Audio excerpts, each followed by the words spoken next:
고아 자식이 어디서 말대꾸야? 회사 창립 파티에서 울려 퍼진 소영의 모욕적인 외침에 모든 사람들이 숨을 죽였습니다. 하지만 누구도 몰랐죠. 그 순간 모욕받던 27살 민준이 바로 김 대표가 20년 동안 찾던 친아들이라는 충격적인 사실을요. DNA 검사 결과 99.9% 일치. 아버지와 아들의 감동적인 재회 뒤에 숨겨진 소영의 음모는 상상을 초월했습니다. 재산을 독차지하기 위해 거짓 소문을 퍼뜨리고 가짜 증인까지 매수하려 했던 소영. 과연 이 악의적인 계획은 성공할 수 있을까요? 20년 만에 찾은 아버지와 아들의 운명은 어떻게 될까요? 영상 시청 전 구독과 좋아요 눌러주세요. 영상을 제작하는데 큰 힘이 됩니다. 서울 강남구에 위치한 태성그룹 본사 로비에 27살의 이민준이 서 있었습니다. 깔끔하게 다림질된 흰색 셔츠와 검은색 정장 바지, 그리고 조금 낡았지만 정성스럽게 손질된 구두가 민준의 성실한 성격을 보여주고 있었죠. 민준은 떨리는 마음으로 손목시계를 확인했습니다. 오전 8시 50분. 첫 출근 시간보다 10분 일찍 도착한 것이었습니다. 안녕하세요. 오늘부터 아르바이트를 하게 된 이민준입니다. 민준이 인사를 받는 직원에게 정중하게 인사했습니다. 직원은 민준의 예의 바른 모습을 보며 미소를 지었죠. 아, 민준 씨시네요. 차 부장님께서 기다리고 계세요. 엘리베이터로 15층으로 올라가시면 됩니다. 민준은 고개를 숙여 인사한 후 엘리베이터에 올라탔습니다. 거울에 비친 자신의 모습을 보며 넥타이를 다시 한번 매만졌죠. 고아원에서 자란 민준에게는 이런 대기업에서 일할 기회가 흔치 않았기 때문입니다. 엘리베이터 문이 열리자 차동혁 부장이 민준을 맞이했습니다. 올해 58살인 차 부장은 태성그룹에서 30년 넘게 근무한 베테랑이었습니다. 민준 씨, 어서 와요. 이력서를 보니 참 성실해 보이더라고요. 차 부장이 따뜻한 미소로 말했습니다. 감사합니다. 열심히 하겠습니다. 민준이 정중하게 대답했죠. 차 부장은 민준을 사무실로 안내하며 회사에 대해 설명하기 시작했습니다. 태성그룹은 건설업으로 시작해서 현재는 다양한 사업 분야를 가진 대기업이었죠. 우리 김태수 대표님은 정말 훌륭한 분이야. 직원들을 가족처럼 생각하시거든. 차 부장이 민준에게 말했습니다. 네, 그런 회사에서 일할 수 있어서 영광입니다. 민준이 진심으로 대답했습니다. 그때 사무실 문이 열리며 김태수 대표가 들어왔습니다. 58살의 김 대표는 품격 있는 모습으로 사무실을 둘러보았죠. 민준을 처음 본 김 대표의 표정이 잠깐 멈췄습니다. 아, 대표님. 오늘부터 출근하는 아르바이트생 이민준입니다. 차 부장이 소개했습니다. 안녕하세요. 이민준입니다. 잘 부탁드리겠습니다. 민준이 깍듯하게 인사했죠. 김 대표는 민준을 바라보며 묘한 표정을 지었습니다. 어디선가 본 듯한 느낌이 들었거든요. 하지만 김 대표는 그 느낌을 떨쳐내고 미소를 지었습니다. 반갑습니다. 열심히 해주세요. 김 대표가 민준에게 말했습니다. 네, 최선을 다하겠습니다. 민준이 고개를 숙이며 대답했죠. 차 부장은 민준에게 업무를 설명하기 시작했습니다.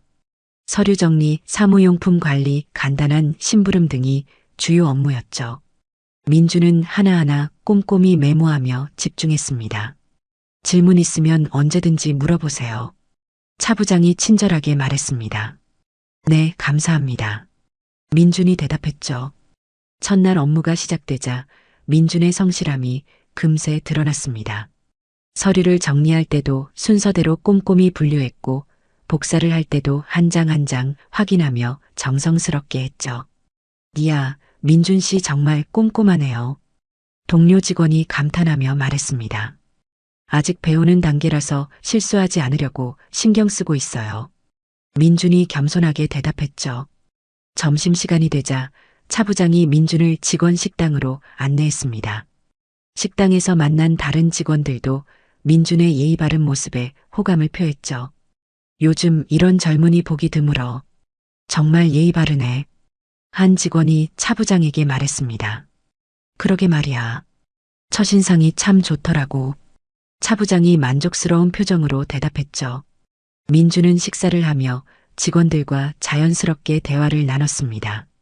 자신의 과거에 대해서는 자세히 말하지 않았지만 성실하게 일하고 싶다는 의지만큼은 분명히 전달했죠. 어디서 살고 계세요? 한 직원이 민준에게 물었습니다. 성북구 쪽에 작은 원룸을 얻어서 살고 있어요. 민준이 대답했죠. 그쪽도 괜찮은 동네잖아요. 출퇴근은 어떻게 하세요? 다른 직원이 물었습니다. 지하철로 다니고 있어요.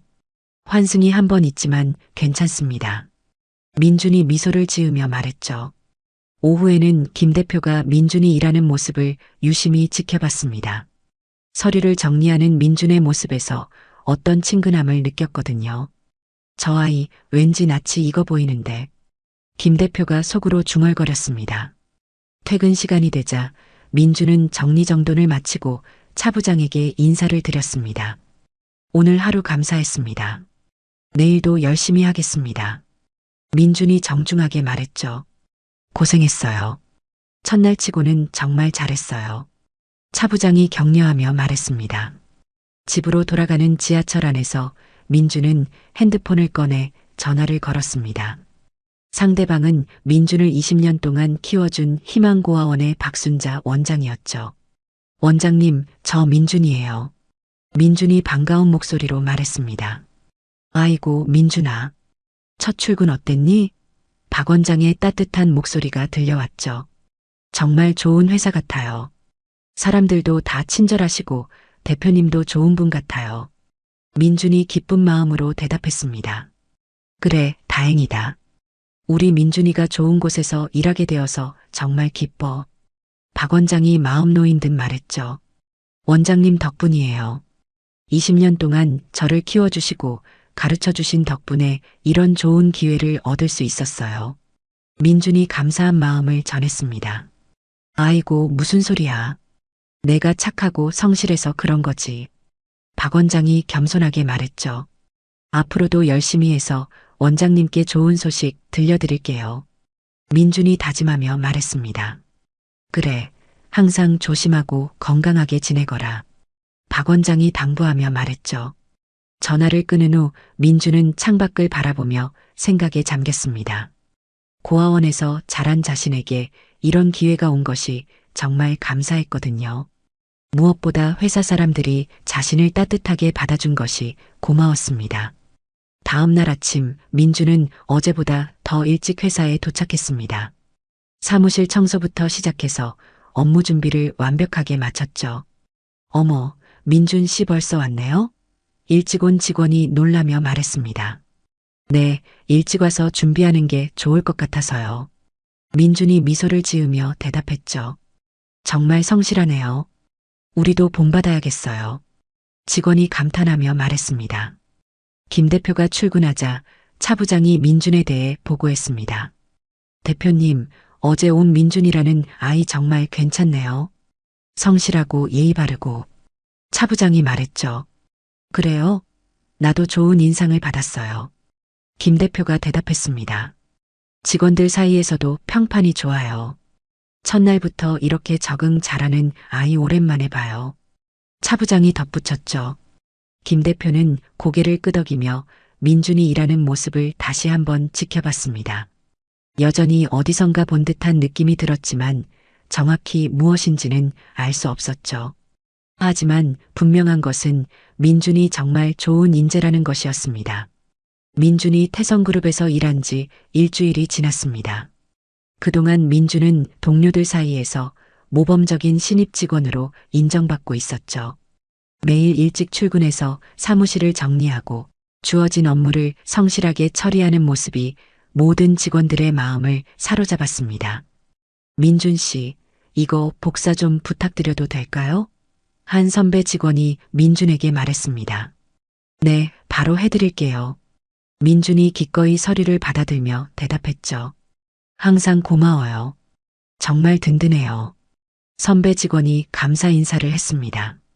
그런 민준의 모습을 지켜보던 차 부장은 흐뭇한 미소를 지었습니다.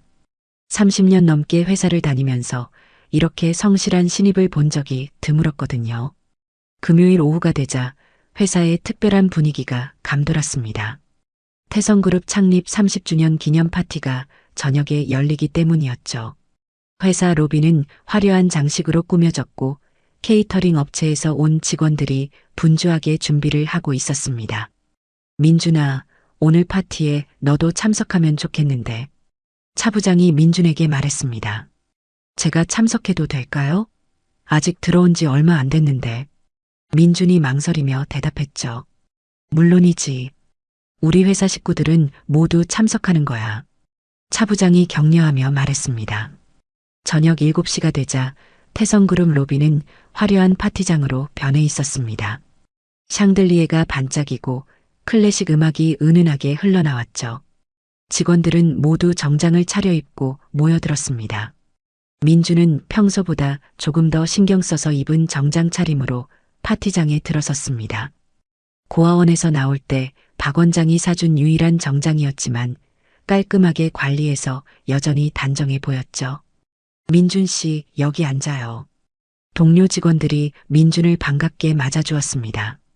감사합니다. 민준이 정중하게 인사하며 자리에 앉았죠. 그때 파티장의 분위기가 바뀌었습니다. 메인 테이블에 김태수 대표와 함께 한 여성이 나타났거든요. 박소영, 김 대표의 현재 아내였습니다. 올해 50살인 소영은 명품 드레스를 입고 화려한 액세서리로 치장한 채 당당하게 걸어 들어왔습니다. 마치 자신이 이 파티의 주인공인 양 고개를 높이 들고 있었죠. 우와, 사모님 정말 화려하시네. 한 직원이 속삭였습니다. 저런 드레스 얼마나 할까? 다른 직원이 감탄하며 말했죠.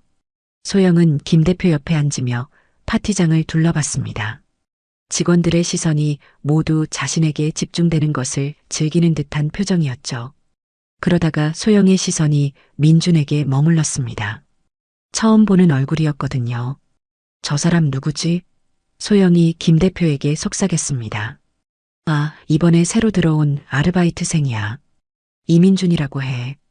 김 대표가 대답했죠. 아르바이트생이 이런 자리에 왜 나와 있어? 소영의 목소리에 불쾌함이 섞여 있었습니다. 우리 회사는 모든 직원이 한 가족이라고 생각하니까. 김 대표가 평소 신념을 말했죠. 소영은 더 이상 말하지 않았지만 민준을 바라보는 시선이 차갑게 변했습니다.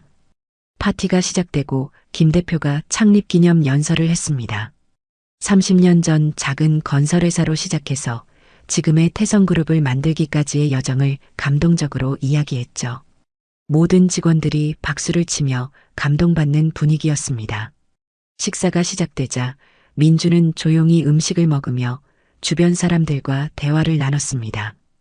회사 생활에 대한 조언을 듣기도 하고 자신의 포부를 이야기하기도 했죠. 민준 씨는 장래 희망이 뭐예요? 한 선배가 물었습니다. 아직 확실하지는 않지만 이 회사에서 성실하게 일하면서 배우고 싶어요. 민준이 진솔하게 대답했죠. 좋은 마음가짐이네요. 그런데 파티 중간에 회사의 향후 사업 계획에 대한 이야기가 나왔습니다. 한 부장이 새로운 프로젝트에 대해 설명하고 있었는데 민준이 조심스럽게 손을 들었습니다. 죄송합니다. 제가 한 가지 의견을 말씀드려도 될까요? 민준이 정중하게 말했죠. 어떤 의견인지 들어보죠. 부장이 호기심 어린 표정으로 대답했습니다. 말씀하신 프로젝트가 환경 친화적인 측면을 더 강조하면 어떨까 생각해요. 요즘 젊은 소비자들이 그런 부분을 많이 고려하거든요. 민준이 신중하게 의견을 제시했습니다. 주변 직원들이 민준의 의견에 관심을 보였습니다. 아르바이트생이지만 나름대로 생각이 있다는 반응이었죠. 오, 좋은 지적이네요. 실제로 그런 트렌드가 있죠. 부장이 긍정적으로 반응했습니다. 하지만 그 순간 소영의 얼굴이 일그러졌습니다. 아르바이트생 주제에 감히 회사 일에 끼어들어서 의견을 제시한다는 것이 못마땅했거든요. 소영은 자리에서 일어나 민준에게 다가갔습니다. 파티장의 분위기가 갑자기 긴장되기 시작했죠. 야, 너 뭐야? 소영이 민준을 향해 날카로운 목소리로 말했습니다. 아르바이트생 주제에 어른들 말에 끼어들어 민주는 당황했지만 정중하게 대답하려 했습니다. 죄송합니다. 그냥 제 생각을 말씀드린 것뿐이었는데. 생각? 내가 무슨 생각을 해? 소영의 목소리가 점점 높아졌습니다. 파티장의 모든 사람들이 이쪽을 바라보기 시작했죠. 김 대표가 소영을 말리려 했지만 소영은 멈추지 않았습니다. 고아원 애가 여기서 뭐해? 내가 무슨 자격으로 회사 일에 입을 놀려? 소영의 말에 파티장이 조용해졌습니다. 민준의 얼굴이 창백해졌죠. 그리고 소영이 결정적인 말을 내뱉었습니다. 고아 자식이 어디서 말대꾸야. 소영의 목소리가 파티장 전체에 울려 퍼졌습니다. 순간 모든 사람들이 숨을 죽였죠. 차 부장의 얼굴이 굳어졌고 다른 직원들은 당황한 표정으로 서로를 바라봤습니다. 민주는 얼굴이 하얗게 변한 채 아무 말도 할 수 없었습니다. 자신의 출신에 대해 이렇게 공개적으로 모욕받을 줄은 상상도 못했거든요. 소영아, 김 대표가 아내를 강하게 제지했지만 이미 늦었습니다. 파티장의 분위기는 완전히 얼어붙었죠. 죄송합니다. 민준이 작은 목소리로 말하며 자리에서 일어났습니다. 제가 주제넘게 말씀드렸네요. 민준은 고개를 숙인 채 파티장을 나가려 했습니다. 그런 민준의 뒷모습을 보며 많은 직원들이 안타까워했죠. 민준 씨, 차 부장이 민준을 부르며 일어났지만 민준은 뒤돌아보지 않고 파티장을 나갔습니다. 화장실에서 혼자가 된 민준은 거울을 보며 주먹을 꽉 쥐었습니다. 눈물이 나오려 했지만 참았죠. 고아원에서 자라면서 이런 시선과 말들을 수없이 들어왔지만 이렇게 많은 사람 앞에서 공개적으로 모욕받은 것은 처음이었습니다. 왜 이렇게 태어났을까? 민준이 속으로 중얼거렸습니다. 내가 뭘 잘못했을까? 하지만 민준은 곧 고개를 들었습니다. 박 원장이 항상 말했던 것처럼 자신의 출신을 부끄러워할 이유는 없었거든요. 오히려 더 당당하게 살아가겠다고 다짐했습니다. 파티장으로 돌아온 민준을 차 부장이 맞이했습니다. 민준아, 괜찮니? 차 부장이 걱정스러운 표정으로 물었죠. 네, 괜찮습니다. 민준이 담담하게 대답했습니다. 그런 말 신경 쓰지 마라. 내가 잘못한 게 하나도 없어. 차 부장이 위로하며 말했습니다. 감사합니다. 앞으로도 열심히 하겠습니다. 민준이 의연하게 대답했죠. 파티가 끝날 때까지 민준은 자리를 지켰습니다. 소영의 모욕에도 굴복하지 않겠다는 의지였죠. 하지만 민준의 마음속 깊은 곳에는 상처가 깊게 파였습니다. 주말이 지나고 월요일이 되자 민준은 평소와 다름없이 회사에 출근했습니다. 금요일 파티에서 있었던 소영의 모욕적인 말들이 여전히 마음에 상처로 남아 있었지만 민준은 흔들리지 않으려 노력했죠. 오히려 더 성실하게 일하겠다는 다짐을 하며 사무실로 향했습니다. 민준 씨, 괜찮아요? 월요일 아침 첫 출근한 민준을 본 동료 직원이 걱정스럽게 물었습니다. 네, 괜찮습니다. 민준이 억지로 미소를 지으며 대답했죠. 하지만 민준의 얼굴에는 여전히 어두운 그림자가 드리워져 있었습니다. 차 부장도 민준의 상태를 걱정하며 지켜봤습니다. 금요일 파티에서 소영이 한 말들이 얼마나 민준에게 상처가 되었는지 알고 있었거든요. 민준아, 잠깐 이리 와봐. 차 부장이 민준을 조용한 곳으로 불렀습니다. 네, 부장님. 민준이 차 부장에게 다가갔죠. 금요일 일 때문에 많이 힘들었을 텐데 괜찮아? 차 부장이 진심 어린 목소리로 물었습니다. 괜찮습니다. 그런 말들에 익숙해졌어요. 민준이 담담하게 대답했지만 목소리에는 슬픔이 배어 있었습니다. 그런 말에 익숙해지면 안 되는 거야. 넌 누구에게도 모욕받을 이유가 없어. 차 부장이 단호하게 말했죠. 민준은 차 부장의 따뜻한 말에 마음이 조금 가벼워졌습니다. 하지만 여전히 금요일의 기억은 선명했죠. 그날 오후 민준이 서류를 정리하고 있을 때 뜻밖의 손님이 찾아왔습니다. 78세의 김할머니, 김 대표의 어머니였습니다. 할머니는 지팡이를 짚고 천천히 사무실로 들어오셨죠. 할머니, 김 대표가 놀라며 어머니를 맞이했습니다. 어머니, 왜 갑자기 오셨어요? 아들 얼굴 보러 왔지, 왜? 김할머니가 다정한 목소리로 대답했습니다. 김할머니의 시선이 민준에게 머물렀습니다. 할머니는 금요일 파티에서 며느리가 한 말들을 모두 들었거든요. 그때부터 민준이 마음에 걸렸었죠. 저 아이가 민준이구나. 김할머니가 속으로 생각했습니다. 정말 착해 보이는 얼굴이네. 김할머니는 민준에게 다가갔습니다. 민준은 할머니를 보자 정중하게 인사를 드렸죠. 안녕하세요, 할머니. 저는 이민준입니다. 아이고, 그래. 반갑다. 김할머니가 따뜻한 미소를 지으며 말했습니다. 내가 요즘 우리 회사에서 열심히 일한다는 얘기 들었어. 네, 감사합니다. 민준이 고개를 숙이며 대답했죠. 김할머니는 민준의 예의 바른 모습을 보며 마음이 더욱 따뜻해졌습니다. 금요일에 며느리가 이런 착한 아이에게 어떻게 그런 말을 할 수 있었는지 이해할 수 없었거든요. 민준아, 잠깐 나와보겠니? 김할머니가 민준에게 말했습니다. 네. 민준이 당황하며 김 대표를 바라봤습니다. 어머니가 부르시니까 나가봐. 김 대표가 미소를 지으며 말했죠. 김할머니는 민준을 회사 옥상 정원으로 데려갔습니다. 한적하고 조용한 곳에서 둘만의 대화를 나누고 싶었거든요. 여기 앉아라. 김할머니가 벤치를 가리키며 말했습니다. 네, 할머니. 민준이 할머니 옆에 조심스럽게 앉았죠. 김할머니는 가방에서 작은 보자기를 꺼냈습니다.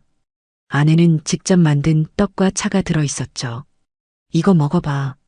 할머니가 직접 만든 거야. 김할머니가 떡을 민준에게 건네며 말했습니다. 감사합니다. 민준이 감동하며 떡을 받았습니다. 그동안 이렇게 할머니의 손맛을 느껴본 적이 없었거든요.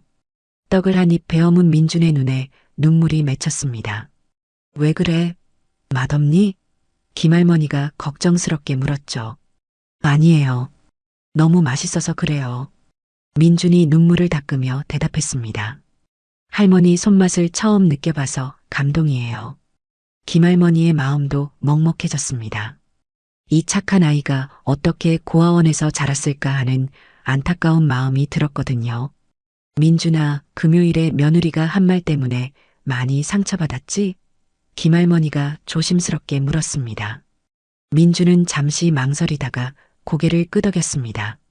솔직히 말하면 상처가 되긴 했어요. 하지만 괜찮습니다. 그런 말들에 익숙해졌거든요. 민준이 쓸쓸하게 웃으며 말했죠. 익숙해지면 안 되는 거야. 넌 누구에게도 그런 말 들을 이유가 없어. 김할머니가 민준의 손을 잡으며 말했습니다. 며느리가 무례했어. 할머니가 대신 사과할게. 아니에요, 할머니. 할머니가 사과하실 이유 없어요. 민준이 황급히 말했죠. 우리 민준이는 정말 착하구나. 할머니가 민준을 손자처럼 여기며 말했습니다. 손자 같은 내가 불쌍해서 할머니 마음이 아파. 김할머니의 따뜻한 말에 민준은 마음 깊은 곳에서 위로를 받았습니다. 20년 동안 가족의 사랑을 받아보지 못했던 민준에게 김할머니의 모성은 특별한 의미였거든요. 할머니, 정말 감사해요. 이렇게 따뜻하게 대해주셔서 민준이 진심으로 말했습니다. 당연한 거야. 넌 우리 회사의 소중한 식구니까. 김할머니가 민준의 등을 다독이며 말했죠. 두 사람이 대화를 나누고 있을 때 갑자기 빗방울이 떨어지기 시작했습니다. 어머, 비가 오네. 빨리 들어가자. 김할머니가 말했습니다. 네, 할머니. 민준이 일어서며 할머니를 부축했죠. 사무실로 돌아가는 길에 민준은 계단에서 발을 헛디뎠습니다. 아! 민준이 소리를 지르며 계단에서 굴러떨어졌습니다. 민준아! 김할머니가 놀라서 외쳤죠. 김 대표와 차 부장이 달려와서 민준을 확인했습니다. 민준의 왼쪽 어깨에서 피가 나고 있었거든요. 병원에 가야겠어요. 차 부장이 급하게 말했습니다. 내가 같이 가겠어. 김 대표가 민준을 부축하며 말했죠. 응급실에 도착한 민준은 의사의 치료를 받았습니다. 다행히 큰 부상은 아니었지만 상처 부위를 소독하고 봉합해야 했죠. 옷을 벗어주세요. 의사가 민준에게 말했습니다. 네. 민준이 셔츠를 벗었습니다. 그 순간 김 대표의 눈이 크게 떠졌습니다. 민준의 왼쪽 어깨에 있는 나비 모양의 특별한 점을 본 것이었죠. 김 대표의 얼굴이 하얗게 변했습니다. 20년 전 잃어버린 아들 민우도 똑같은 자리에 똑같은 모양의 점이 있었거든요. 혹시 김 대표가 속으로 중얼거렸습니다. 설마 그럴 리가. 하지만 김 대표의 마음은 요동치기 시작했습니다. 20년 동안 잊을 수 없었던 그 나비 모양 점이 너무나 똑같았거든요. 치료가 끝난 후 김 대표는 민준을 집까지 데려다 주었습니다. 차 안에서 김 대표는 계속 민준을 관찰했죠. 괜찮아요? 민준이 김 대표의 표정을 보며 물었습니다. 아, 네. 괜찮습니다. 김 대표가 당황하며 대답했죠. 그날 밤 김 대표는 잠을 이룰 수 없었습니다. 민준의 어깨에 있던 나비 모양 점이 계속 머릿속에 맴돌았거든요. 혹시 민준이 자신의 잃어버린 아들일 가능성을 생각하니 가슴이 두근거렸습니다. 김 대표는 밤새 뜬 눈으로 지새웠습니다. 민준의 왼쪽 어깨에 있던 나비 모양의 점이 계속 머릿속에서 떠나지 않았거든요. 20년 전 잃어버린 아들 민우의 모습이 자꾸만 떠올랐습니다. 어떻게 이런 일이 가능할까? 김 대표가 속으로 중얼거렸습니다. 하지만 그 점의 모양과 위치가 너무나 정확하게 일치했어요. 다음 날 아침 일찍 김 대표는 차부장을 따로 불렀습니다. 30년 넘게 함께 일한 차부장은 김 대표의 가장 믿을 만한 친구였거든요. 동혁아, 너에게 급히 부탁할 일이 있어. 김 대표가 진지한 표정으로 말했습니다. 무슨 일이세요? 차부장이 궁금해하며 물었죠. 민준이와 나의 DNA 검사를 비밀리에 해줄 수 있어? 김 대표가 조심스럽게 말했습니다. DNA 검사요? 왜 갑자기 그런 걸? 차부장이 놀라며 반문했죠. 어제 민준이 다쳤을 때 봤는데 아이 어깨에 있는 점이 20년 전 잃어버린 내 아들과 똑같아. 김 대표가 떨리는 목소리로 설명했습니다. 차부장도 깜짝 놀랐습니다. 김 대표가 20년 동안 아들을 찾으려 얼마나 노력했는지 잘 알고 있었거든요. 정말 그럴 가능성이 있다고 생각하세요? 차부장이 신중하게 물었습니다. 모르겠어. 하지만 확인해보고 싶어. 혹시라도 하는 마음에. 김 대표가 간절한 표정으로 말했죠.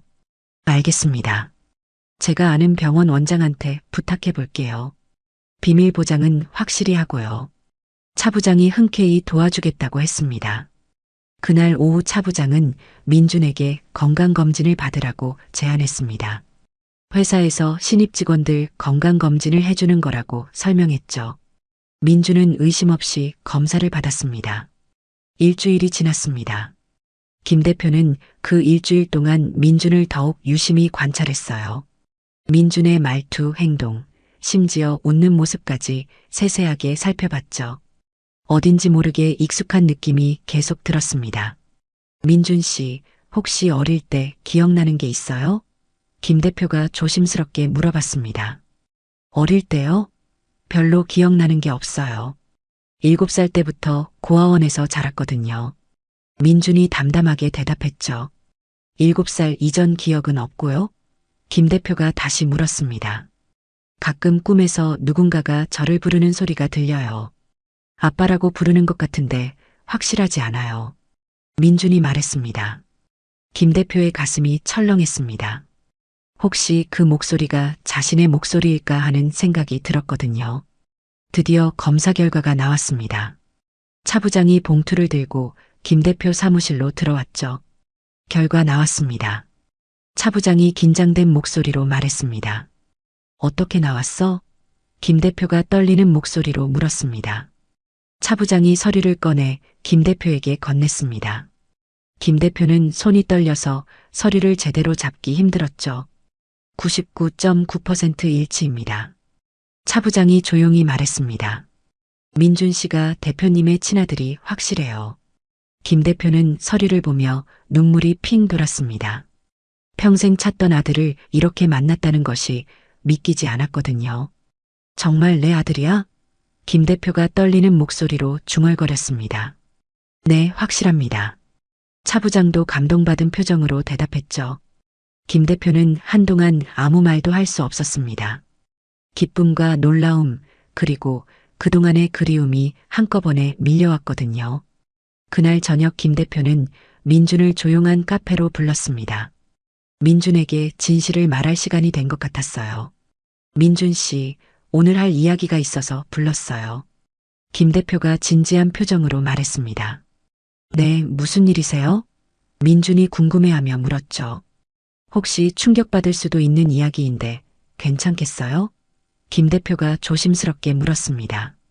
네, 말씀해 주세요. 민준이 고개를 끄덕였습니다.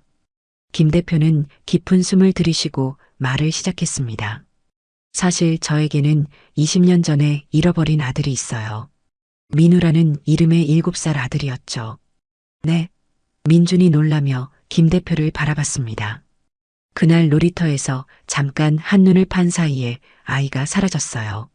지금까지 찾으려 노력했지만 찾을 수 없었죠. 김 대표의 목소리에 슬픔이 배어 있었습니다. 정말 힘드셨겠어요. 민준이 공감하며 말했습니다. 그런데 며칠 전에 민준 씨가 다쳤을 때 어깨에 있는 점을 봤어요. 김 대표가 계속 말했죠. 네, 제 어깨의 점이요? 민준이 자신의 왼쪽 어깨를 만지며 물었습니다. 그 점이 제가 잃어버린 아들과 똑같았어요. 똑같은 위치에 똑같은 나비 모양으로요. 김 대표가 떨리는 목소리로 말했습니다. 민준의 얼굴이 점점 놀라움으로 변해갔습니다. 혹시라 해서 DNA 검사를 해봤어요. 김 대표가 검사 결과지를 민준에게 보여줬습니다. 민준은 서류를 받아들고는 한동안 말을 하지 못했습니다. 민준 씨, 아니 민우야. 넌 내가 20년 동안 찾던 내 아들이야. 김 대표가 눈물을 흘리며 말했습니다. 민준도 눈물이 핑 돌았습니다. 어릴 때부터 가족에 대한 그리움이 있었는데 이렇게 만나게 될 줄은 상상도 못했거든요. 정말 제가 아버지의 아들인가요? 민준이 떨리는 목소리로 물었습니다. 그래, 확실해. 넌 내 아들이야. 김 대표가 민준의 손을 잡으며 말했죠. 민준은 갑자기 어릴 때 꿈에서 들었던 목소리가 떠올랐습니다. 바로 김 대표의 목소리였던 것 같았어요. 아버지. 민준이 처음으로 김 대표를 아버지라고 불렀습니다. 김 대표는 20년 만에 듣는 아들의 목소리에 눈물을 참을 수 없었죠. 미안해, 민우야. 아빠가 너를 잃어버려서 정말 미안해. 김 대표가 민준을 끌어안으며 말했습니다. 아니에요, 아버지. 이제 만났으니까 됐어요. 민준도 김 대표를 껴안으며 대답했죠. 두 사람은 한동안 아무 말 없이 서로를 끌어안고 있었습니다. 20년의 세월이 한순간에 메워지는 것 같았어요. 박 원장님께 전화드려서 확인해 볼까요? 민준이 말했습니다. 그래, 그렇게 하자. 김 대표가 고개를 끄덕였죠. 민준은 박순자 원장에게 전화를 걸었습니다. 원장님, 혹시 제가 고아원에 온 경위를 자세히 말씀해 주실 수 있어요? 민준이 물었습니다. 내가 왜 갑자기 그런 걸 물어보니? 박 원장이 궁금해했죠. 중요한 일이 생겨서요. 민준이 답했습니다. 너는 20년 전에 7살 때 경찰서를 통해서 왔어. 놀이터에서 길을 잃었다고 했는데 부모를 찾을 수 없어서 우리 고아원으로 온 거야. 박 원장이 설명했습니다. 그때 제 이름은 뭐였어요? 민준이 떨리는 목소리로 물었습니다. 민우였어. 김민우. 박 원장이 대답했죠. 김 대표와 민준은 서로를 바라보며 확신을 가졌습니다. 모든 것이 일치했거든요. 원장님, 제가 친아버지를 찾았어요. 민준이 감격스러운 목소리로 말했습니다. 정말이니? 박 원장이 기뻐하며 물었죠. 네, 정말이에요. 20년 만에 아버지를 만났어요. 민준이 눈물을 흘리며 대답했습니다. 그날 밤 김 대표와 민준은 집으로 함께 돌아갔습니다. 20년 만에 아버지와 아들이 한 집에서 지내게 된 것이었죠. 다음 날 아침 김 대표는 소영에게 민준에 대한 진실을 말해야 했습니다. 하지만 소영의 반응이 어떨지 걱정이 되었죠. 소영은 평소 재산에 대해 민감하게 반응했거든요. 소영아, 너에게 중요한 이야기가 있어. 김 대표가 아침 식사를 하며 말을 꺼냈습니다. 무슨 이야기인데? 소영이 별로 관심 없는 표정으로 대답했죠. 민준이 말이야. 사실 그 아이가 내 아들이야. 김 대표가 조심스럽게 말했습니다. 뭐라고? 소영이 포크를 떨어뜨리며 놀라서 소리쳤습니다. 20년 전에 잃어버린 내 아들 민우야. DNA 검사로 확인했어. 김 대표가 차분하게 설명했죠. 소영의 얼굴이 창백해졌습니다. 갑자기 나타난 친아들 때문에 자신의 미래가 어떻게 될지 걱정이 되었거든요. 정말 확실해? 혹시 실수한 거 아니야? 소영이 떨리는 목소리로 물었습니다. 확실해. 99.9% 일치했어. 김 대표가 단호하게 대답했죠. 소영은 한동안 아무 말도 하지 못했습니다. 마음속으로는 복잡한 계산을 하고 있었어요. 만약 민준이 정말 김 대표의 아들이라면 재산 상속에 어떤 영향을 미칠지 걱정했거든요. 그날 오후 소영은 친정 오빠인 박철민에게 급히 전화를 걸었습니다. 52세인 박철민은 도박으로 빚에 시달리는 무능한 형이었죠. 오빠, 당장 만나야겠어. 급한 일이 생겼어. 소영이 다급한 목소리로 말했습니다. 무슨 일인데 그렇게 급해? 박철민이 물었죠. 전화로는 말 못해. 카페에서 만나자. 소영이 말했습니다. 2시간 후 소영과 박철민은 한적한 카페에서 만났습니다. 소영은 민준이 김 대표의 친아들이라는 사실을 오빠에게 털어놨죠. 그게 정말이야? 박철민이 놀라며 물었습니다. DNA 검사까지 했다니까. 99.9% 일치했대. 소영이 초조하게 대답했죠. 그럼 재산 상속은 어떻게 되는 거야? 박철민이 걱정스럽게 물었습니다. 그러게 말이야. 그 애가 아들이면 당연히 회사와 재산을 물려받을 거 아니야. 소영이 불안해하며 말했죠. 그럼 우리는 어떻게 되는 거야? 내 빚은 누가 갚아? 박철민이 자신의 처지만 걱정하며 말했습니다. 뭔가 방법을 찾아야 해. 그냥 손 놓고 있을 수는 없어. 소영이 결심에 찬 표정으로 말했죠. 한편 김할머니는 손자를 찾았다는 소식에 기뻐서 어쩔 줄 몰랐습니다. 78세의 할머니는 20년 동안 손자를 그리워했거든요. 정말 우리 민우가 돌아온 거야? 김할머니가 눈물을 흘리며 김 대표에게 물었습니다. 네, 어머니. 확실해요. 김 대표가 기쁜 마음으로 대답했죠. 아이고, 하늘이 도왔구나. 김할머니가 감격해하며 말했습니다. 그날 저녁 민준이 집에 오자 김할머니는 손자를 꼭 껴안았습니다. 우리 민우야, 정말 많이 컸구나. 김할머니가 민준의 얼굴을 어루만지며 말했죠. 할머니, 저 이제 할머니 진짜 손자예요? 민준이 감동하며 물었습니다. 그럼 당연하지. 넌 내 소중한 손자야. 김할머니가 따뜻하게 대답했죠. 민준은 평생 그리워했던 가족의 사랑을 느끼며 벅찬 감정에 빠졌습니다. 하지만 소영의 표정은 점점 어두워졌어요. 할머니가 민준을 끔찍이 사랑하는 모습을 보니 더욱 불안해졌거든요.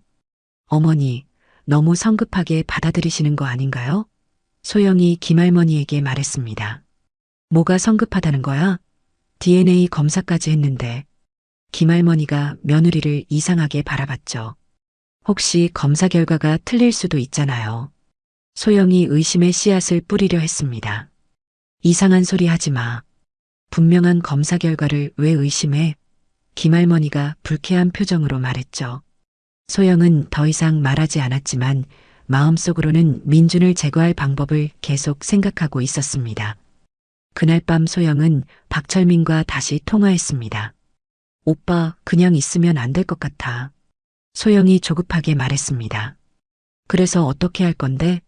박철민이 물었죠. 그의 이미지를 나쁘게 만들어야 해. 사람들이 의심하게끔. 소영이 음흉한 계획을 말했습니다. 어떻게? 박철민이 관심을 보였죠. 고아원에서 자란 애들은 원래 문제가 많다고 소문을 내는 거야. 소영이 악의적인 계획을 설명했습니다. 다음 날부터 소영은 본격적으로 민준을 견제하기 시작했습니다. 민준이 집에 있을 때마다 불편한 기색을 드러냈어요. 이제 이 집에서 살 거야? 소영이 민준에게 차갑게 물었습니다. 아버지께서 그렇게 하라고 하셨어요. 민준이 조심스럽게 대답했죠. 갑자기 나타나서 아들 행세하니까 좋겠네. 소영이 비꼬는 듯한 말투로 말했습니다. 김할머니가 소영의 말을 듣고 화가 났습니다. 며느리가 뭔 소리를 하는 거야? 김할머니가 소영을 나무랐죠. 그냥 제 생각을 말한 거예요. 소영이 뻔뻔하게 대답했습니다. 김할머니는 며느리의 태도가 이상하다고 생각했어요. 왜 이렇게 손자를 반기지 않는지 이해할 수 없었거든요. 민준아, 저 여자 말 신경 쓰지 마라. 김할머니가 민준을 위로하며 말했습니다. 네, 할머니. 괜찮아요. 민준이 억지로 미소를 지으며 대답했죠. 하지만 민준의 마음에는 상처가 쌓여가고 있었습니다. 이제 막 가족을 찾았는데 계모의 차가운 태도 때문에 힘들었거든요. 김 대표도 아내의 태도를 눈치채고 있었습니다. 소영아, 왜 민준이한테 그렇게 차갑게 대해? 김 대표가 아내에게 물었죠. 차갑게 대한 게 아니라 조심스러운 거야. 갑자기 나타난 아이니까. 소영이 변명했습니다. 그래도 내 아들인데. 김 대표가 말했죠. 알아요. 시간이 지나면 나아질 거예요. 소영이 거짓으로 대답했습니다. 하지만 소영의 마음속에는 민준에 대한 경계심과 적대감이 더욱 커져가고 있었어요. 절대 자신의 재산을 빼앗기지 않겠다는 결심을 굳히고 있었죠. 소영의 계획은 점점 구체화되고 있었습니다. 민준의 평판을 떨어뜨려서 김 대표와 김할머니가 민준을 의심하게 만들려는 것이었죠. 우선 회사 직원들부터 시작하기로 했어요. 월요일 아침 소영은 태성그룹에 나타났습니다. 김 대표의 아내 자격으로 가끔 회사에 오는 것은 자연스러운 일이었거든요. 사모님, 어서 오세요. 직원들이 소영을 반갑게 맞이했습니다. 안녕하세요. 오늘은 직원들 격려차 왔어요. 소영이 가짜 미소를 지으며 말했죠. 소영은 직원들과 대화하면서 자연스럽게 민준 이야기를 꺼냈습니다. 요즘 민준이라는 아이가 우리 집에 있던데 어떤 아이예요? 소영이 호기심 어린 척하며 물었죠. 아, 민준 씨요? 정말 성실하고 착한 아이예요. 한 직원이 대답했습니다. 그래요? 근데 고아원에서 자랐다던데. 그런 아이들은 보통 어떤가요? 소영이 의도적으로 편견을 심으려 했어요. 민준 씨는 다른 것 같아요. 정말 예의 바르고 열심히 해요. 직원이 민준을 옹호했죠. 하지만 소영은 포기하지 않았습니다. 제가 아는 고아원 출신 아이는 어릴 때 훔치는 버릇이 있었어요. 환경이 그렇게 만드는 것 같더라고요. 소영이 교묘하게 거짓말을 했습니다. 민준 씨는 그런 아이 아닌 것 같은데요. 직원이 여전히 민준을 믿는다고 말했죠. 그럴 수도 있겠지만 조심하는 게 좋을 것 같아요. 혹시나 해서요. 소영이 의심의 씨앗을 뿌렸습니다. 차부장이 소영의 대화를 우연히 듣고 이상하다고 생각했어요. 왜 사모님이 민준이에 대해 그런 말을 하는지 이해할 수 없었거든요. 소영은 동네 부인들에게도 비슷한 방식으로 거짓 소문을 퍼뜨렸습니다. 우리 집에 갑자기 나타난 아이가 있는데 걱정이에요. 소영이 부인들에게 말했죠. 무슨 일이세요? 한 부인이 물었습니다. 고아원에서 자란 아이인데 어릴 때부터 문제가 많았다는 얘기를 들었어요. 소영이 거짓말을 했어요. 어떤 문제요? 다른 부인이 궁금해했죠. 훔치는 버릇도 있고 성격도 폭력적이라고 해요. 소영이 점점 더 심한 거짓말을 지어냈습니다. 그런 아이가 집에 있으면 위험하겠네요. 부인들이 소영의 말을 믿기 시작했죠. 그러게 말이에요. 어떻게 해야 할지 모르겠어요. 소영이 피해자인 척 연기했습니다. 며칠 후 박철민도 소영의 계획에 합류했습니다. 형부가 돈 때문에 어려우니까 도와달라고 하면 되잖아. 박철민이 소영에게 제안했죠. 그것보다 그 애가 진짜 문제아라는 증거를 만들어야 해. 소영이 더 악의적인 계획을 세웠어요. 어떻게? 박철민이 물었습니다. 가짜 증인을 만드는 거야. 그 애가 고아원에서 문제를 일으켰다고 증언할 사람들 말이야. 소영이 음흉한 계획을 설명했죠. 그런 사람들을 어디서 찾아? 박철민이 의문을 표했습니다. 돈으로 해결하면 돼. 오빠가 아는 사람들 중에 돈에 궁한 사람들 있잖아. 소영이 말했어요. 박철민은 도박비 때문에 이런 일에라도 참여하고 싶었습니다. 그래도 너무 위험한 거 아니야? 박철민이 걱정했죠. 위험한 게 어디 있어? 그냥 말 한마디면 되는 거잖아. 소영이 태연하게 말했습니다. 한편 민주는 회사에서 이상한 시선을 느끼기 시작했어요. 평소와 달리 일부 직원들이 자신을 피하는 것 같았거든요. 민준 씨, 요즘 뭔가 이상하지 않아요? 친한 동료가 조심스럽게 물었습니다.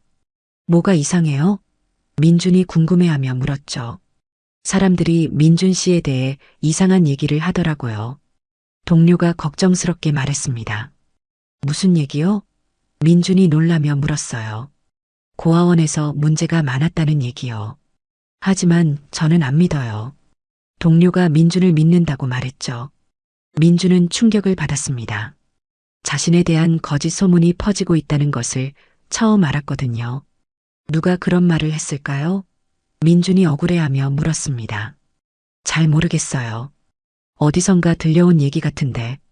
동료가 애매하게 대답했죠. 차 부장도 이상한 소문들이 돌고 있다는 것을 알게 되었습니다. 특히 소영이 직원들에게 한 말들이 왜곡되어 퍼지고 있었어요. 민준아, 혹시 요즘 힘든 일 없니? 차 부장이 민준을 따로 불러서 물었습니다.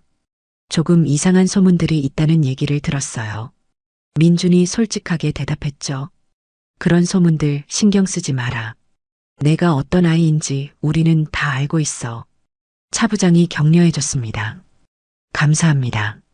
하지만 왜 그런 소문이 생겼는지 모르겠어요. 민준이 억울해했죠. 차 부장은 소영이 관련되어 있을 가능성을 의심했지만 확실한 증거는 없었어요. 그날 저녁 집에 돌아온 민준을 김할머니가 맞이했습니다. 민준아, 오늘 어땠니? 김할머니가 따뜻하게 물었죠. 할머니, 혹시 제가 고아원에서 문제아였다는 얘기 들으신 적 있어요? 민준이 걱정스럽게 물었습니다. 무슨 소리야? 넌 착한 아이잖아. 김할머니가 놀라며 말했죠. 요즘 그런 소문이 돌고 있는 것 같아요. 민준이 속상해하며 말했습니다.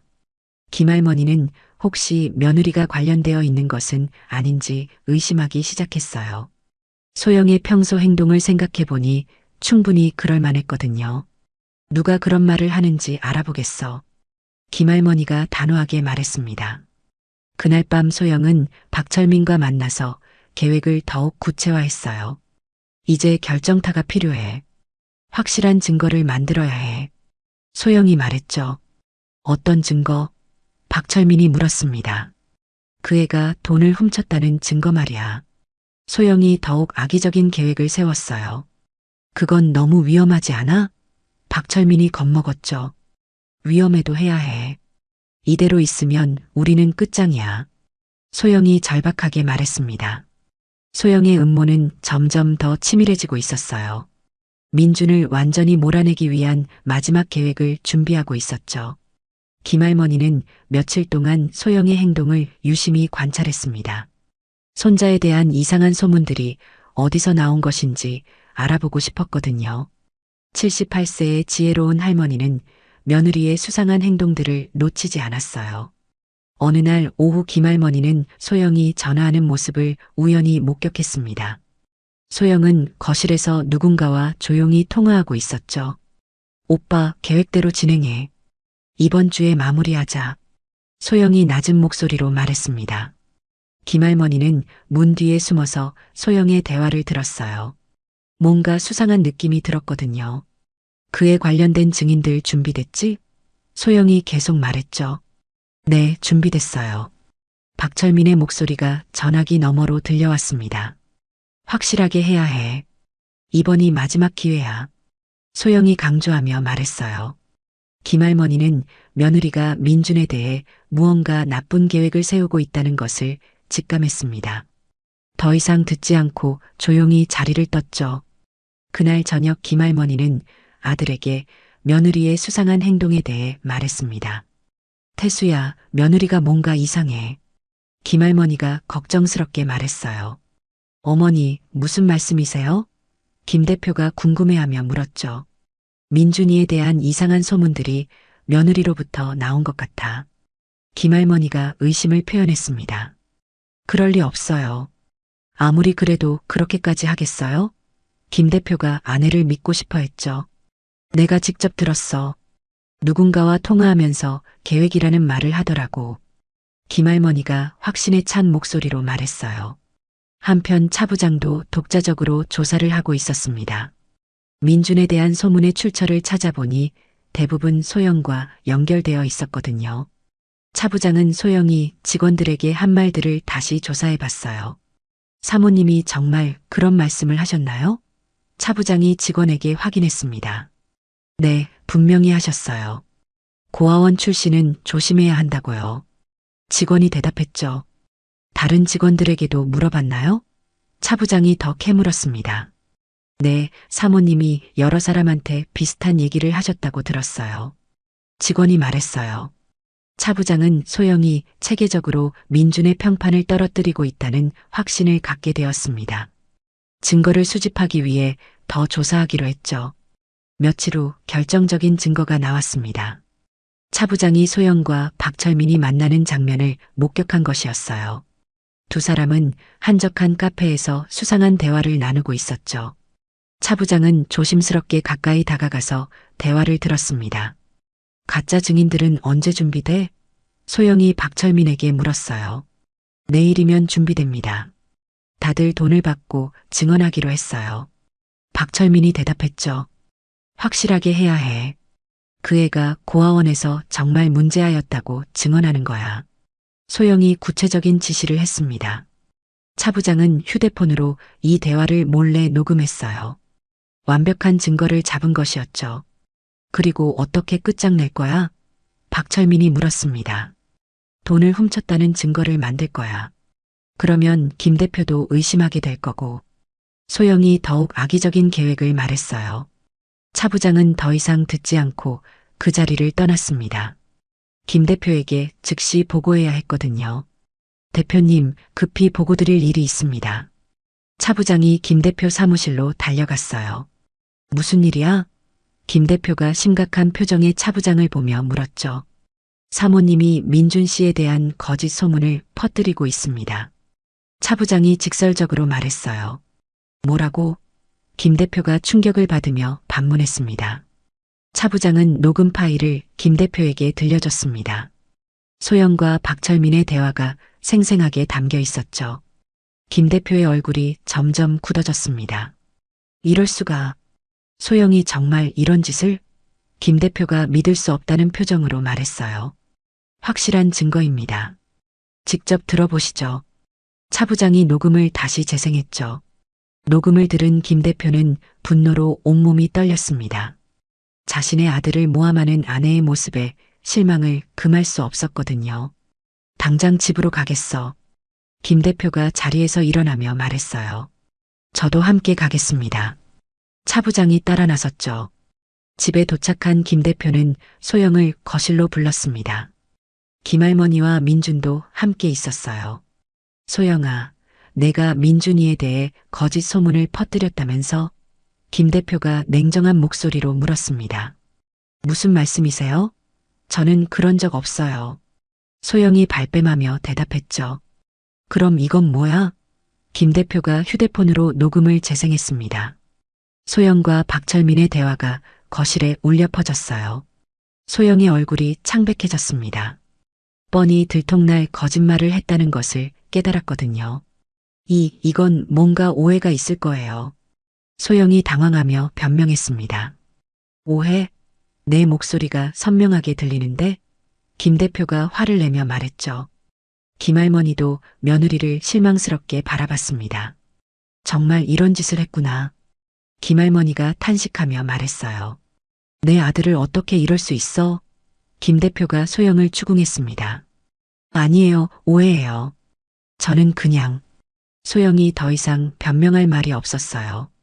가짜 증인까지 준비했다면서? 돈으로 사람들을 매수해서? 김 대표가 더욱 화를 냈죠. 민주는 충격을 받았지만 침묵을 지켰습니다. 계모가 자신을 이렇게까지 미워했다는 사실이 믿어지지 않았거든요. 그때 현관벨이 울렸습니다. 박철민이 나타난 것이었어요. 그는 소영의 계획이 들통난 것을 모르고 있었죠. 누나, 준비 다 됐어. 박철민이 들어서며 말했습니다. 하지만 거실의 분위기를 보고 상황을 파악했어요. 당신도 공범이군. 김 대표가 박철민을 노려보며 말했죠. 저는 누나가 시켜서. 박철민이 소영을 팔아넘기며 변명했습니다. 소영은 더 이상 숨길 수 없다는 것을 깨달았습니다. 무릎을 꿇고 김 대표와 민준 앞에서 사과하기 시작했어요. 미안해요. 정말 미안해요. 소영이 눈물을 흘리며 빌었습니다. 용서해 주세요. 제가 너무 어리석었어요. 하지만 김 대표의 마음은 이미 돌아섰습니다. 늦었어. 이미 너무 늦었다고. 김 대표가 차갑게 말했죠. 우리 이제 같이 살 수 없어. 짐 싸서 나가. 김 대표가 이혼을 선언했습니다. 아니에요. 한 번만 용서해 주세요. 소영이 절규하며 빌었지만 이미 돌이킬 수 없었어요. 김할머니가 며느리를 향해 마지막 말을 했습니다. 손자를 모함한 며느리와는 같은 하늘 아래 살 수 없어. 당장 나가. 김할머니의 단호한 말에 소영은 절망했습니다. 결국 소영과 박철민은 집에서 쫓겨났어요. 정의가 승리한 순간이었죠. 소영이 집에서 쫓겨난 후 집안의 분위기는 완전히 달라졌습니다. 거짓과 음모로 가득했던 어두운 그림자가 걷히고 진정한 가족의 따뜻함이 자리를 잡기 시작했어요. 김 대표와 김할머니 그리고 민주는 이제 세 사람만의 진짜 가족이 되었죠. 민준아, 이제 정말 우리 가족이 됐구나. 김할머니가 민준의 손을 꼭 잡으며 말했습니다. 네, 할머니. 정말 행복해요. 민준이 진심으로 대답했죠. 김 대표도 아들과 어머니를 바라보며 흐뭇한 미소를 지었습니다. 20년 동안 잃어버렸던 아들을 되찾고 진정한 가족의 소중함을 깨달았거든요. 며칠 후 박순자 원장이 집을 방문했습니다. 민준이 친아버지를 찾았다는 소식에 감격해서 직접 찾아온 것이었어요. 원장님, 민준이 반가워하며 박 원장을 맞이했습니다. 아이고, 우리 민준이 정말 좋은 아버지를 만났구나. 박 원장이 눈물을 흘리며 말했죠. 원장님 덕분입니다. 20년 동안 잘 키워주셔서 감사해요. 김 대표가 깍듯하게 인사했습니다. 무슨 말씀을요? 제가 더 감사하죠. 이렇게 좋은 아버지를 만나게 해주셔서. 박 원장이 겸손하게 대답했어요. 김할머니도 박 원장에게 깊은 감사를 표했습니다. 원장님이 우리 손자를 잘 키워주셔서 이렇게 착한 아이가 됐네요. 김할머니가 고마워하며 말했죠. 민준이는 원래 착한 아이였어요. 20년 동안 한 번도 문제를 일으킨 적이 없어요. 박 원장이 민준을 자랑스러워하며 말했습니다. 그날 저녁 네 사람은 함께 식사를 하며 지난 이야기들을 나눴어요. 민준의 어린 시절 이야기, 김 대표가 아들을 찾기 위해 했던 노력들, 그리고 앞으로의 계획까지 다양한 이야기가 오갔죠. 한편 회사에서도 민준의 진가가 드러나기 시작했습니다. 소영의 거짓 소문들이 모두 밝혀진 후 직원들은 민준을 더욱 존경하게 되었어요. 오히려 그런 어려운 상황에서도 흔들리지 않고 성실하게 일한 민준의 모습에 감동받았거든요. 민준 씨, 정말 대단해요. 그런 상황에서도 묵묵히 일하다니. 동료 직원이 감탄하며 말했습니다. 그냥 제가 할 일을 한 것뿐이에요. 민준이 겸손하게 대답했죠. 차 부장도 민준의 성품에 더욱 감동했습니다. 계모의 모함에도 불구하고 원망하거나 분노하지 않는 민준의 모습이 대단해 보였거든요. 민준아, 너 정말 훌륭한 사람이야. 차 부장이 진심으로 말했어요. 부장님께서 도와주신 덕분이에요. 민준이 감사하다고 답했습니다. 시간이 지나면서 민준은 회사에서 점점 더 중요한 역할을 맡게 되었습니다. 아르바이트생에서 시작했지만 뛰어난 능력과 성실함으로 인정받았거든요. 김 대표도 아들의 능력을 객관적으로 평가할 수 있었어요. 대표님, 민준 씨가 제출한 기획서 정말 훌륭합니다. 한 부장이 김 대표에게 보고했죠. 그래, 어떤 부분이 좋던가? 김 대표가 관심을 보였습니다. 시장 분석이 정확하고 실행 가능한 계획이 잘 짜여져 있어요. 부장이 설명했어요. 김 대표는 아들의 사업적 재능에 놀랐습니다. 단순히 아들이라서가 아니라 정말 능력 있는 인재였거든요. 그날 저녁 김 대표는 민준과 단둘이 대화할 시간을 가졌습니다. 아버지가 원하신다면 계속 회사에서 배우고 싶어요. 민준이 소망을 말했죠. 내가 정말 원하는 거야? 김 대표가 확인했습니다. 네, 아버지의 회사에서 일하는 게 꿈이었어요. 민준이 진심으로 대답했어요. 김 대표는 아들의 의지를 확인하고 정식 직원으로 채용하기로 결정했습니다. 하지만 특혜는 주지 않겠다고 못 박았죠. 다른 직원들과 똑같이 평가받을 거야. 실력으로 인정받아야 해. 김 대표가 엄격하게 말했습니다. 당연하죠. 저도 그렇게 하고 싶어요. 민준이 당당하게 대답했어요. 몇 달 후 민준은 정식 직원이 되었고 뛰어난 성과를 내며 빠르게 승진했습니다. 동료들도 민준의 능력을 인정했고 특혜로 승진한 것이 아니라는 것을 모두 알고 있었어요. 어느 날 김할머니가 민준에게 특별한 이야기를 했습니다. 민준아, 할머니가 내게 주고 싶은 게 있어. 김할머니가 고풍스러운 상자를 꺼내며 말했죠. 이게 뭐예요, 할머니? 민준이 궁금해하며 물었습니다. 내 아버지가 어릴 때 차고 다니던 시계야. 너에게 물려주고 싶어? 김할머니가 소중한 유품을 민준에게 건넸어요. 정말 받아도 될까요? 민준이 감동하며 물었습니다. 당연하지. 넌 이 집의 진짜 아들이니까. 김할머니가 따뜻하게 말했죠. 1년 후 민준은 회사에서 없어서는 안 될 핵심 인재가 되었습니다. 김 대표도 아들의 성장을 뿌듯하게 지켜봤어요. 내가 이렇게 훌륭하게 자랄 줄 몰랐어.